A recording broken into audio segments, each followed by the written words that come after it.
இவனும் அளவு எடுத்துட்டு இருந்தியா? ஏன் எடுத்துட்டு இருந்தா? நம்ம அளவு எல்லாம் எடுக்கல, கரெக்டா நேரா வரணும். வந்த அண்ணா ஒரே சாத்துன கொஞ்சம்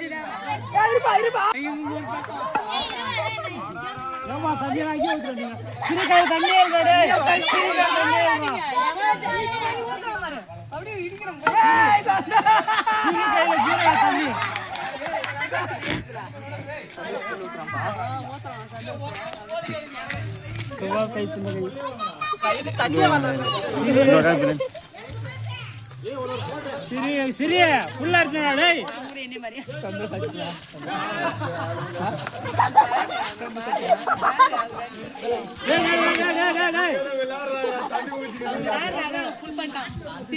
சிரி புல்லா ஆயிடுச்சுடா, சிரி புல்லா ஆயிடுச்சுடா.